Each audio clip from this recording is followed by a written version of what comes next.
बुखारी साहब, Israel parliament ने West Bank को इसराइल के अंदर जम करने की मंजूरी दे दी है, जबकि डोनाल्ड ट्रंप ने इस पर बड़ा सख्त और मैं तो एक्सपेक्ट नहीं करी थी इस तरह का रद्द-ए-अमल उनकी जानिब से कि वो कह रहे हैं कि अगर इसराइल ने ऐसा किया तो हमारी हिमायत जो है वो खो देगा। बुखारी साहब, क्या हो क्या रहा है? देखिए, एक तो ये कि सूरत हाल गज़ा में नहीं बल्कि पूरे मिडिल ईस्ट के अंदर बहुत वल्नरेबल है, बहुत डेंजरस है। पहले तो यहाँ तक भी कहा गया था कि शायद ये भड़कती हुई आग जो है ये थर्ड वर्ल्ड वॉर में कन्वर्ट ना हो जाए, जिसके बहुत चांसेस थे, अभी भी हैं। ये बात ख़त्म नहीं हुई है बिल्कुल, क्योंकि ये जो हरकत की है इसराइल ने, नेतन्याहू ने वैसे तो ड्रामा ये किया ना कि मेरी पार्टी ने तो वोट ही नहीं दिया इसमें, लेकिन वो अलहदा रह के उसकी मुखालफत ना करके उन्होंने उनको सपोर्ट किया ना एक तरह से।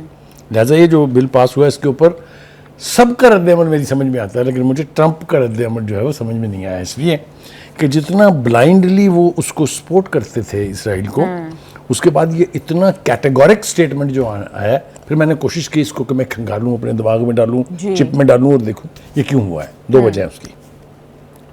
पहली वजह तो यह है कि इंटरनेशनल ओपिनियन एक बहुत बड़ी फोर्सफुल चीज़ का नाम है, वो रेडिकली तब्दील हुई है against Israel and in favour of the Palestinians. Is that right? Yes. पूरी दुनिया के शहरों में, खास तौर से वेस्ट और फर्स्ट वर्ल्ड दुनिया जो है उसमें।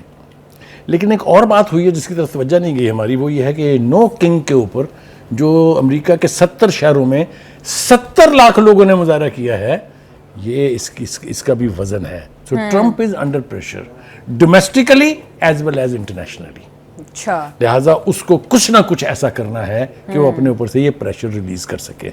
ये मुझे वहाँ 2 रीज़न समझ आई हैं कि उसने ये इतना बड़ा स्टेटमेंट दिया है अपनी उस नाजायज़ औलाद नेतन्याहू के खिलाफ, जो आज तक जो कुछ भी करता रहा है उसके अंदर अमेरिका की और ट्रंप की उसको मुकम्मल सपोर्ट हासिल है। बुखारी साहब, कहीं ये भी तो एक वजह नहीं है कि ट्रंप को ये खदशा रहा कि आफ्टर द वॉर अब इसराइल गजा पर अकेला कब्जा ना कर ले और उनका जो ट्रंप राइवेरिया का सारा मंसूबा है वो सैबोटाज ना हो जाए? देखिए, अमेरिका के प्लान्स के अगेंस्ट खड़ा होने की नेतन्याहू में हिम्मत न पहले थी ना अब है, इसलिए कि जिस दिन मशरिक़ वस्ता की रियासतों को ये यकीन हो गया कि अमेरिका इसराइल के साथ नहीं है, तो ये 4 घंटे की वारदात है टोटल।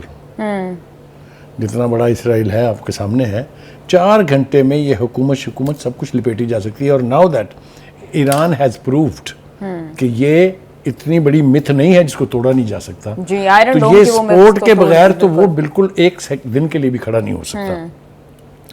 जो इसका बयान है ना ट्रंप का, वो बकौल शायर के कि मोहब्बत मुद्दतों इस बेयकीनी से भी गुजरी है, ना उनको एतबार आया ना हमको एतबार आया। ये एतबार नहीं है इनका कि ये जो कहा है उन्होंने इसके ऊपर कायम भी रहेंगे कि नहीं, क्योंकि उन्होंने साबित किया है कि अगेंस्ट ऑल ऑड्स उन्होंने हमेशा नेतन्याहू और इजराइल का साथ दिया। जी बिल्कुल। वैसे भी कोई आई वॉश भी हो सकता है। देखिए, आई वॉश इस वक्त अफोर्ड नहीं कर सकता, ना ट्रंप कर सकता है अफोर्ड और ना ही नेतन्याहू अफोर्ड कर सकता है। Things are getting into a serious proportion.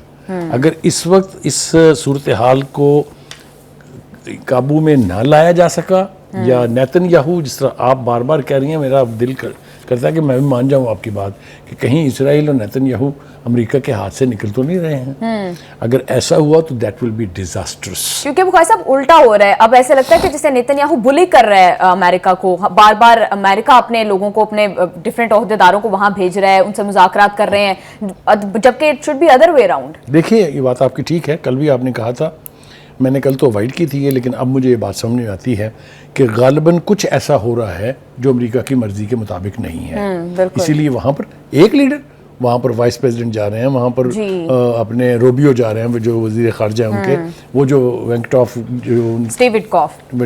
जो है वो जा रहे हैं वहाँ पर। तो प्रेशर तो अमेरिका की तरफ से इसराइल के ऊपर है, लेकिन ट्रंप ने साथ साथ हमास को भी धमकी दी है। उन्हें हमास को भी कहा है कि अगर जंगबंदी की खिलाफवर्जी की तो नताइज तबाहकुन होंगे, लेकिन अब तक हमास ने जंगबंदी की कोई खिलाफ वर्जी नहीं की है। ये तो उनके अपने दामाद कह रहे हैं। ये बैलेंसिंग फैक्टर के तौर पर तो बयान हो सकता है, लेकिन इम्पोर्टेंट ये है कि वो ये कह रहे हैं कि जो मुज़ाकरात मैंने किए थे, और ख़ास तौर से जो 8 मुल्कों के मुस्लिम और अरब ममालिक के लीडर आए थे, जो मैंने उनके साथ वादे किए थे, मैं उनसे नहीं फिर सकता। लेकिन बुखारी साहब, इस बयान की क्या ही वक़्त रह गई जब उन्होंने मुआहिदा ही कंप्लीटली वो चेंज कर दिया जो उन्होंने मुसलमान लीडर्स के साथ एग्री किया था। देखिए, वो एक अलग कंट्रोवर्सी है जी। अगर वो इतना रेडिकल डिपार्चर होती उससे, तो ये वो जो 8 लीडर थे उनको चिल्लाना तो चाहिए था ना। चिल्लाया तो कोई नहीं है, सब ने उसकी तारीफ की है कि जनाब कमाल कर दिया ट्रंप साहब ने। So anyway, having said that, दूसरी बात ये है कि इसराइली पार्लियामेंट ने जो ये हरकत की है, इसकी टाइमिंग देखें आप क्या है। यानी इसकी टाइमिंग बहुत क्रूशल है। हम बात कर रहे हैं गजा में अमन होने की, हम बात कर रहे हैं कि जो गजा का लेजिटिमेट टेरिटरी है उसको किसी तरह से वेकेट कराया जाए, और इसराइली पार्लियामेंट जो है वो जा रही है मजीद इलाकों के ऊपर कब्जा करने। बिल्कुल। तो कहने का मतलब ये है कि हैविंग सेड दिस, ये बाज रहे इसराइल ये करने से तो ज़्यादा बेहतर होगा, वरना जैसा मैंने आपको कहा कि अब एक आखिरी ऑप्शन रह गया है हमास के पास भी, फ़लस्तीनियों के पास भी, कि वो इस जंग को पूरी दुनिया में फैला दें। मैं कतन इस जंग को फैलाने की हमायत नहीं कर रहा, मैं ऑप्शंस की बात कर रहा हूँ कि अगर किसी का गला आप इतना घूंटेंगे कि वो अपनी सरजमीन के ऊपर चल फिर भी ना सके, तो वो फिर बैटल ग्राउंड को फैला देगा पूरी दुनिया तक जी। ये पहले हो चुका है, ये अब दोबारा अगर हुआ तो बहुत ही डिजास्टरस होगा। मुखर साहब, keeping in view the history, आपको लगता है कि वाकई इस बात में कोई वजन है कि जो है इसराइल की हिमायत छोड़ सकता है?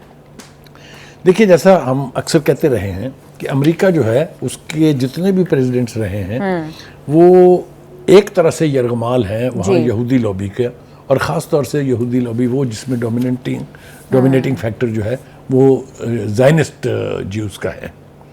पूरी इंडस्ट्री पर उनका कब्जा है, पूरे जुडिशियल सिस्टम पे उनका कब्जा है, पूरी ऑटो इंडस्ट्री पे उनका कब्जा है, पूरी electronic and you name it. यानी उनकी जो इकोनॉमी है अमेरिका की, वो सारी की सारी जो है वो एक बॉल की तरह से ज्यूज़ के हाथों में है। क्या अमेरिका ये अफोर्ड कर सकता है कि इतना बड़ा रिस्क ले? होना ये एक दिन ज़रूर है, ये आज होगा, 10 साल बाद होगा, 100 साल बाद होगा। अल्टीमेटली अमेरिका को इस ज्यूश लॉबी के यरगमाल के तौर पर अपनी सूरत हाल को तब्दील करना होगा। How fast will that happen, that remains A question. इस वक्त जी गजा की सूरत हाल जो है, जैसा मैंने कहा कि बहुत वल्नरेबल है।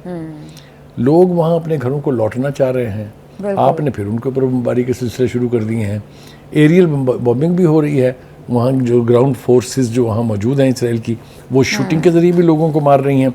अगर यानी जंग के दौरान एवरेज 50 से 70-80 बंदे शहीद होते थे, और अगर जंगबंदी के बाद एक दिन में 100 बंदा शहीद हो रहा है, तो ये काहे की जंगबंदी है? How do I call it A cease fire? Yes. और बुखार साहब, जो भी अमरीकी अहदेदार वहाँ पर जा रहे हैं, लीडर्स जा रहे हैं, वो बार बार इस बात को हाईलाइट कर रहे हैं कि ये बहुत फ्रेजाइल है जंगबंदी, और वो मतलब बार बार ये बात कर रहे हैं कि इसराइल किसी भी टाइम पर जो है वो दोबारा से शुरू कर सकता है। तो आपको लगता है कि ये ज़्यादा देर नहीं चलेगा? ये बिल्कुल ज़्यादा देर नहीं चलेगा, इसलिए कि वो मुआहदा जिसकी तरफ प्रेसिडेंट ट्रंप ने इशारा किया है, उसमें 4-5 मुल्कों की अफवाज के ऊपर एक फोर्स तैयार होनी थी जिसने यहाँ पर लॉ एंड ऑर्डर, सिक्योरिटी वगैरह को इंश्योर करना था जी। इनिशियल तासुर ये था कि ये मुसलमान ममालिक की फोर्सेस होंगी, याद है आपको? बिल्कुल याद है। और अब आप देखें कि तुर्की का जिक्र आता है तो तब नेतन्याहू नाचने लग जाते हैं जी। अगर इंडोनेशिया ने ऑफर की थी तो उसका कहीं जिक्र नहीं है। इजिप्ट बार बार कह चुका है कि हमने तो पुलिस वालों की ट्रेनिंग तक शुरू करा दी थी कि ये लोग जाके वहाँ लॉ एंड ऑर्डर को देखेंगे। मुझे लगता है ये कि नेतन्याहू नहीं होने देगा ये कि किसी भी मुसलमान ममालिक की अफवाज जो है वो गजा के अंदर लैंड करें।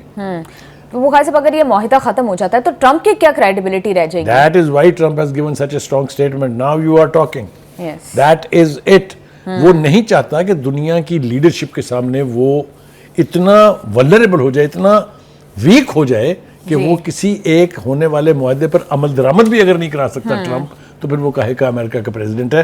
That is the stake. बिल्कुल। वो खास हम देख रहे हैं कि पाकिस्तान और मिस्र और कतर, अब इन सब ममालिक की जानिब से जो है वो स्टेटमेंट्स आ रही हैं, इस पर रद्द-ए-अमल आ रहा है और मजम्मत की जा रही है इसराइल के एक्ट्स की। क्या लग रहा है कि रीथिंक किया जा रहा है इस मुआहदे को? एब्सोल्युटली, खास तौर से पाकिस्तान। यस। आपको याद होगा कल भी मैंने कहा था कि बड़ा स्ट्रॉन्ग स्टेटमेंट है, और आज उससे भी ज्यादा स्ट्रॉन्ग है। हम तो अब जो बात कर रहे हैं वो अब कोई भी नहीं कर रहा था। हम कह रहे हैं 1967 की पोजीशन पे वापस जाएं जी। हम कह रहे हैं कि वहां पर फलस्तीन की रियासत कायम करें। हम कह रहे हैं कि इसका दारुल खिलाफा जो है वो कुद्स शरीफ में होगा जी। ये तो प्री वॉर पोजीशन थी ना जी। बिल्कुल। तो उस तरफ पलट के जब पाकिस्तान का फॉरेन ऑफिस जो है इतना स्ट्रॉन्ग स्टेटमेंट दे रहा है, तो मुझे लग रहा है ये कि पाकिस्तान के अंदर जो कुछ अब तक हमने किया है उसको भी रिव्यू किया जा रहा है, और अब हमें क्या करना चाहिए उसके ऊपर गौर गौस हो रहा है, which is a good thing. बुखार साहब, हमारी फौजें गजा में लैंड करें, क्या ये भी ऑप्शन कंसीडर किया जा रहा है? देखिए, इनिशियली ऐसा लगा मुझे, क्योंकि जिस तरीके से तारीफ हो रही थी हमारे फील्ड मार्शल की और प्रेसिडेंट ट्रंप कर रहे थे मेरा ख्याल ये था कि कहा जाएगा हमसे जी। कि हम भी अपनी फोर्सेस जो है वहाँ भेजें, लेकिन मेरी ज़ाती अंडरस्टैंडिंग ये है कि नेतन्याहू ने फिर इसमें रुकावट डाली है। वो नहीं चाहता कि गज़ा के अंदर किसी भी इस्लामिक मुल्क की फोर्स जो है वो आके वहाँ और लॉ एंड ऑर्डर की सूरत हाल को संभाल लें। जी बुखारी साहब बिल्कुल ठीक कह रहे हैं।